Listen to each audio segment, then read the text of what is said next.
Module 12. So Module 12 is about exponents and polynomials. So we're going to spend this particular section, 12.1, and the next one talk about all the exponent rules in algebra. So the very first thing, two things I want to introduce is applying zero exponent and learning about the exponent of one. Okay, so let's do one first. The exponent one, if for any real number a, okay, if a is a non-real zero number, for any real number a, okay, any variable or any term or any real number is always going to be a to the first power. Okay, it's always going to be to the first power. So when you don't see any exponent up here, it's always going to be assuming to be 1. Just like an x right here. When I write an x right here, it's automatically assumed to be x to the first power. As a matter of fact, from Module 9, we learned when you see a single x, it's referring to as 1x.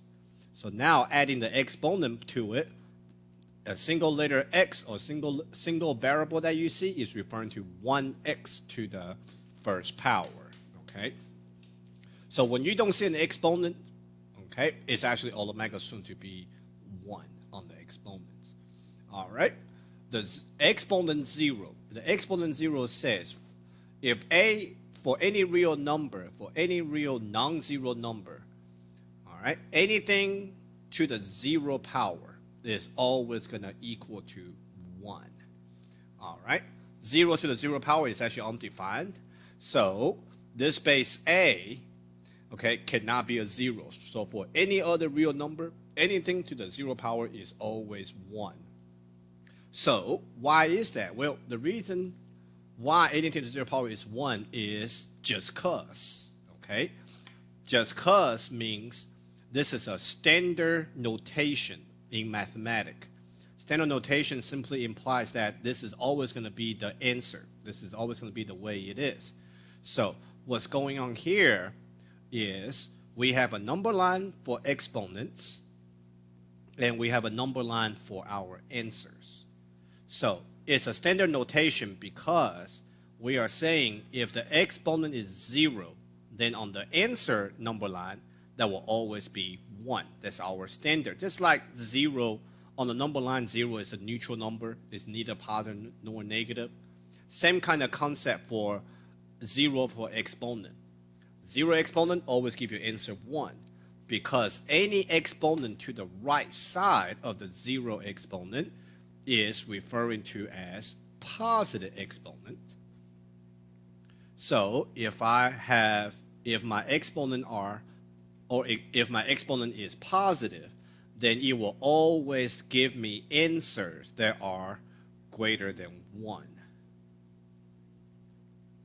All right, that's why I have to have a standard set of notation here so I can actually distinguish the right side versus the left side of my 0 exponent. So the left side of 0 exponent is referring to as negative exponent. So if my exponent is negative, then that will always give me numbers that are lesser than 1 but greater than 0.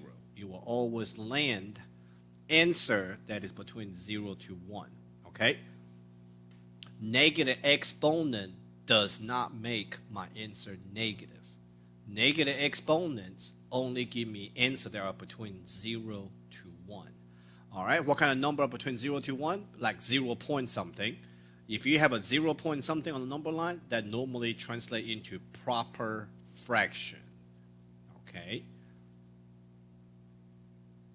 So remember, negative exponent does not make your answer negative.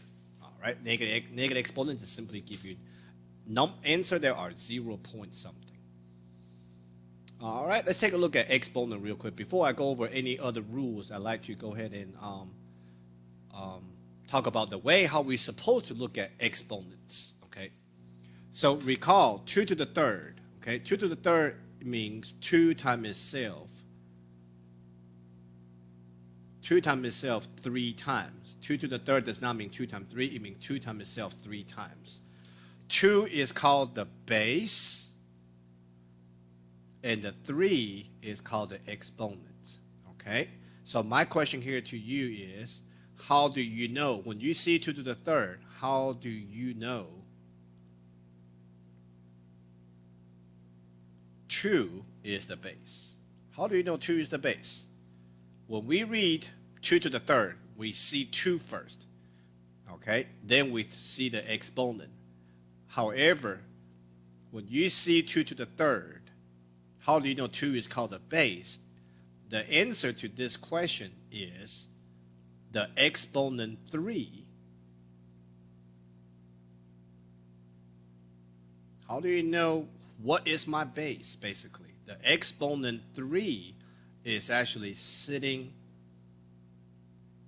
on top of 2.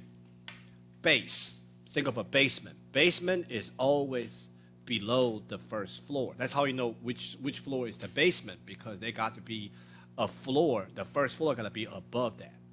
So what that means is, when we read exponent, you actually need to find the first floor, find the floor above your basement. You got to find the exponent first, because the exponent determines what is the base.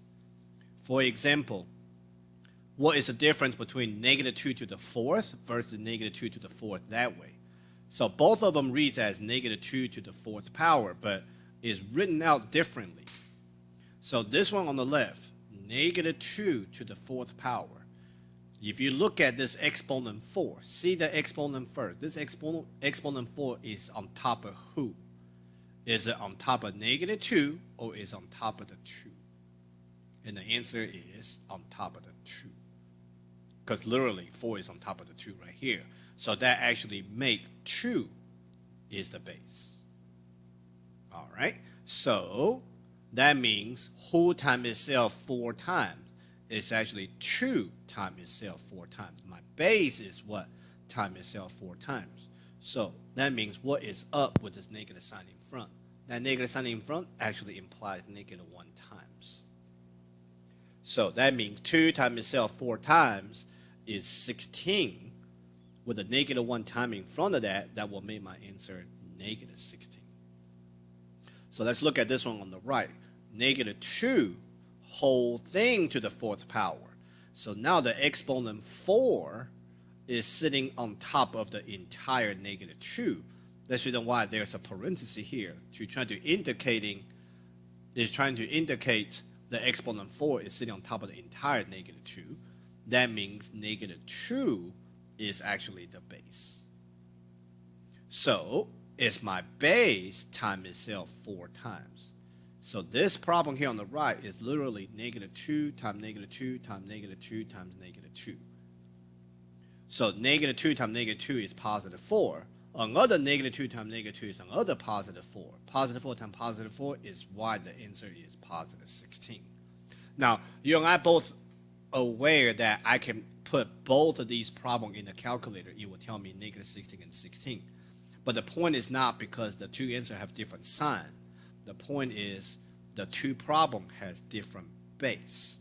And how do we know who are their base? It all depends on where the exponent is sitting on.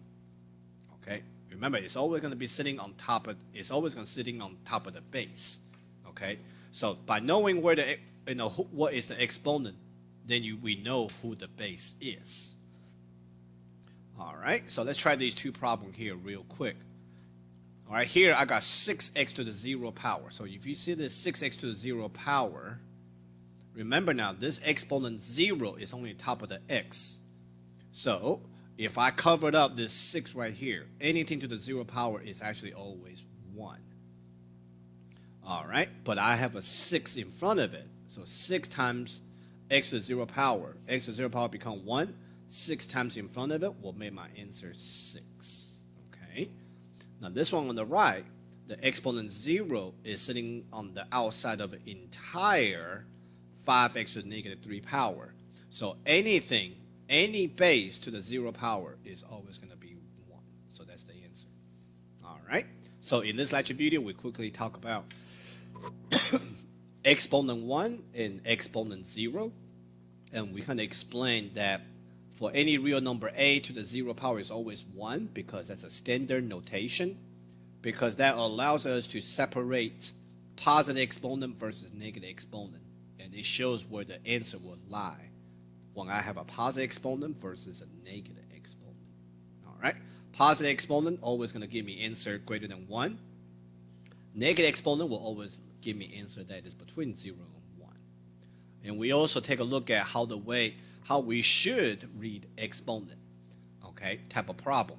We always should know, we always should see the exponent first so we can determine what the base is. All right, that will conclude this lecture video. Thank you for watching.